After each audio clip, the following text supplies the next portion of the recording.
African people have almost forgotten because we haven't had the resources to take care of that part of our existence.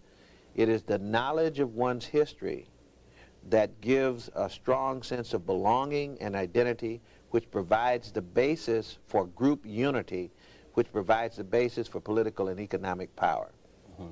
What is the connection, the genetic connection, the cultural connection between the Africans who are now in the United States and those of ancient Kemet or Egypt?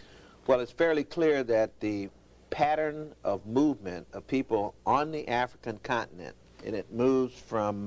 we'll go to the map. It moves from beginnings here in the Nile Valley beginnings, okay, where the Nile River actually starts right here, and it will go down here, joined by another Nile, the blue Nile coming from Ethiopia, the white Nile coming from here, joining here and coming this way. So the migration pattern of human beings was down this river into Egypt, and then there were migration patterns over into West Africa many times, and some of the time the migration actually went from Egypt across the top of the Sahara and into these parts.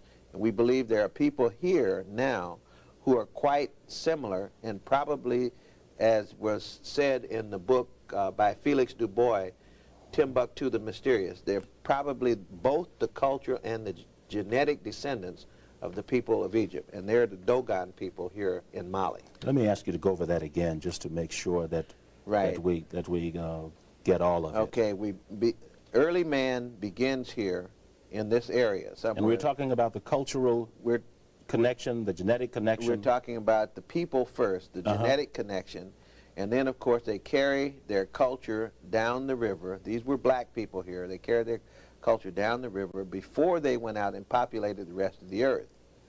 Then, of course, they migrated not only north, but they also migrated from here out into parts of West Africa, into the south. They then also migrated from Egypt, which is here, or Kemet, as we should call it, across the Sahara into areas of West Africa. Mali would be a case in point. Okay. Now, some African-American parents will say, our children are maiming each other. Our children are on drugs. And here you are talking about ancient African history. Why is this relevant? How do you respond to that?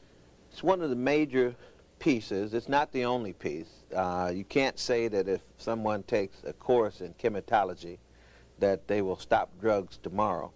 But you can say that if a group of people has no sense of being a part of the historical world, that is, if we see ourselves as mere spectators, that we just sat on the sidelines as the march of humanity went by, that has an effect on how you live your life. And one way we know this is that we watch what happens when children and adults learn this information about African people. The difference in attitude, the difference in self-esteem, self-concept, self-image, you can almost see those things change before your very eyes. What are you seeing? What have you seen? Well, I get letters from young men in prison who, upon reading some of the works of great African historians and seeing some of the illustrations that we have to offer, who are abruptly shocked, changed, and almost put on a new mission. They almost take up a new purpose.